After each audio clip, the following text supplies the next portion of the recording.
ya Gibran diturunkan. Buat saya gampang. Gibran begini deh, udahlah mundur aja, kasihan bapakmu kira-kira gitu kan.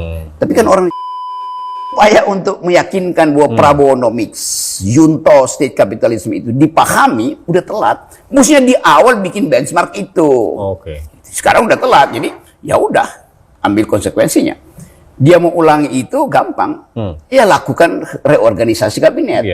Jadi mulai sekarang harusnya saya inginkan, bukan saya perintahkan ya, Presiden panggil satu-satu lagi. Anda ngerti nggak Prabowonomics?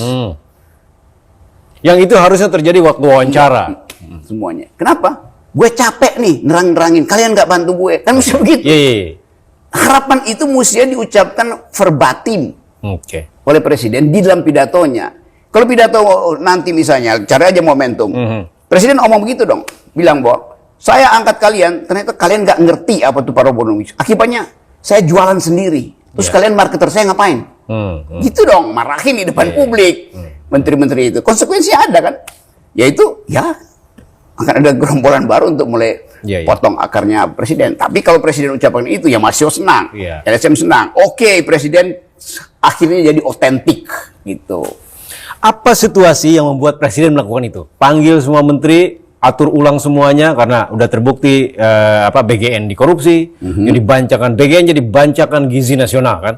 Ya tunggu aja krisisnya kan belum mendasar sekarang. Nah itu dia. Ya masih ada krisis. Ini kan cuma krisis nilai tukar, krisis harga saham tuh. Belum nyampe pada fundamennya tuh. Akan sampai ke sana? Mestinya sampai di situ baru terjadi krisis. Kalau sekarang ya itu di permukaan aja. Riak-riak. Iya, dolar sekian ya udahlah intervensi Bank Indonesia tuh atau gampangnya panggil aja kan Bank Indonesia pasti tahu yang main dolar paling 4-5 orang tuh. Panggil aja satu-satu kan di belakang layar gitu. Tegur lo bangke-bangke ini gua tahu tuh mainin stop gitu kan. Lapor pada Kapolri kan selesai kan problem. Atau suruh beli Patriot Bond. Ya oke. Suruh beli Patriot Bond. Tetapi ini telat. Karena yang nyimpan dolar bukan lagi 7-10 orang. Mak-mak udah nyimpan dolar di bawah bantal. Nah, itu dia. Karena frustrasi buat minta mak-mak itu keluarin dolarnya, dibikinlah Patriot Bond. Supaya dolar itu nggak perlu nyatet nama. Siapapun boleh beli bondnya itu. Jadi itu apa? Ya money laundering. Tapi itu ya pragmatismenya begitu. Coba. Bahaya banget kalau udah sampai situ ya. Yes. Artinya duit judi, duit narkoba, duit macam-macam masuk ke sini. Iya, itu pemain spekulan juga ya, nitip ke mak-mak tuh. Dikasih nih tolong tukerin. Kan nggak ada identitas. Jadi kelihatannya frustrasinya di situ. Tapi ya, langkahnya pasti ada langkah alternatif kan. Kita mau tunggu aja langkah berikutnya. Tapi kelihatannya langkahnya makin lama langkah frustrasi. Ya sebagian malah senang tentu kan kan fair juga kalau money laundering. Masa money laundering cuman boleh yang 4-5 orang pemain besar kan? Mama juga money laundering aja. Supaya pemerataan. Iyalah. Tapi sampai kapan ini krisis fundamental ini akan terjadi? Kalau kan asumsinya semua begini-begini saja. Sampai kira-kira September. Kan itu radical break-nya di situ. Radical break di situ. Karena ya mungkin juga ini kan kita mesti baca Indonesia juga di dalam realignment kapital dunia, realignment global security. Kalau misalnya MSCI nunda sampai Oktober November, kan itu penanda bahwa kelihatannya global financial player akan bilang begini, gue kasih kesempatan deh. So, kalau sekarang kasihnya itu udah berantakan itu. Capital outflow tiba-tiba pergi, Indonesia kacau tuh. Sementara banyak juga konglomerat yang merasa, di Indonesia enak sebetulnya tuh. Nah kalau dia pergi, dia flight ke luar negeri hancur.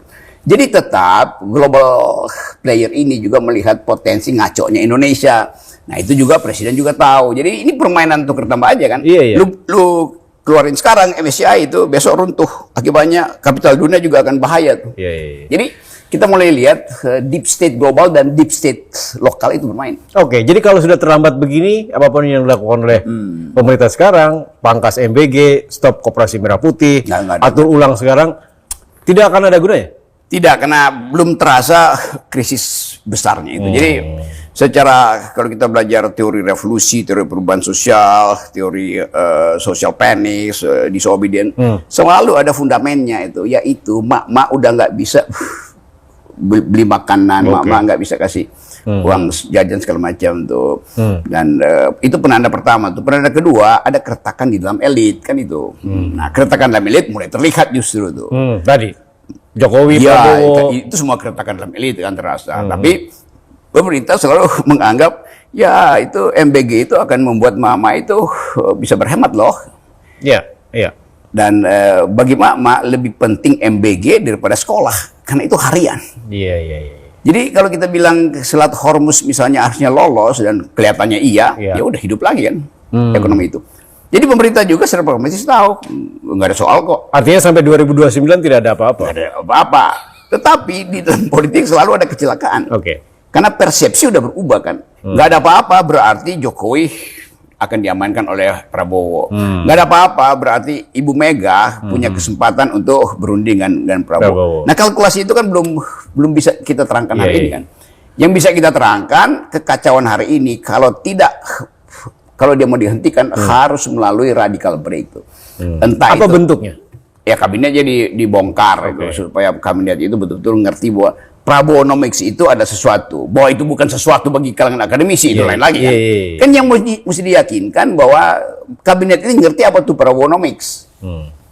Tempo akan punya cara berpikir lain, itu bukan sosialisme, Marxisme akan bilang begitu, liberal. Tetapi mesti diyakinkan bahwa kabinetnya ngerti dulu Iya. paradoks Indonesia itu situ. Nah itu baru terjadi radical break yang lebih monumental. Ya Gibran diturunkan. Gibran saja. Gibran saja. Aku ngomongnya pelan yang Gibran. Karena itu juga psikologi publik ingin begitu. Apa kenapa harus pelan dengan Gibran? Suara gue pelan, maksud gue keras itu. Enggak, apa susahnya menurunkan Gibran? Ya gampang aja kan. Iya. Nggak ada susahnya. Kan semua kekuatan ada di belakang Itu. Prabowo. Ya kan itu momentumnya pasti akan dicari tuh. Oke. Supaya terlihat rapi itu penurunannya tuh. Kalau buat saya gampang. Gibran begini deh. Udahlah mundur aja, kasihan bapakmu kira-kira gitu kan. Tapi kan orang di sekitar Gibran kehabisan amplop kalau Gibran mundur. Baser-baser itu yang setiap hari nongkrong itu sih dikeluarin uang kan. Jadi kedunguan ini sebetulnya yang membuat kita nggak bisa keluar dengan ide yang brilian itu. Tapi apa sih kekuatan politik di belakang Gibran ini? Uang lah. Kalau Di- kekuatan dari- intelektual kan pasti nggak mungkin kan. Iya. Ya ada aja beberapa intelektual kacangan ada di Iya, situ iya. kan. Tetapi uang itu jadi pengetahuan banyak orang. Jadi diam-diam orang merasa oke kalau Gibran datang ya pasti ada uang. Oke. Siapa yang bilang begitu? Ya basar-basarnya bilang begitu. Dan dicoba di mahasiswa tuh. Walaupun gak ada yang ngaku bahwa itu dari Gibran. Tapi persepsi udah muncul kan. Iya, iya. Begitu cara mainnya tuh. Sekarang bagaimana bantahnya tuh? Itu Gibran bikin ada mahasiswa tandingan. Nah, gini, Ada tandingan, mahasiswa tandingan. Iya mahasiswa kan? tandingan, ya. Ini kan bagian dari cara berpikir penguasa ya. Kenapa harusnya kan merespon kritik ya dengan dijawab aja, tidak usah dipakai tandingan yang lain gitu. Kenapa begitu? Itu yang paling gampang lah kan. Paling gampang dan bisa kayak uang. Ya itu. Jadi kalau komunikator istana nggak mampu, Oke. ya dia kumpulin buzzer kan. Dia kumpulin demo tandingan. Tapi kan terbaca.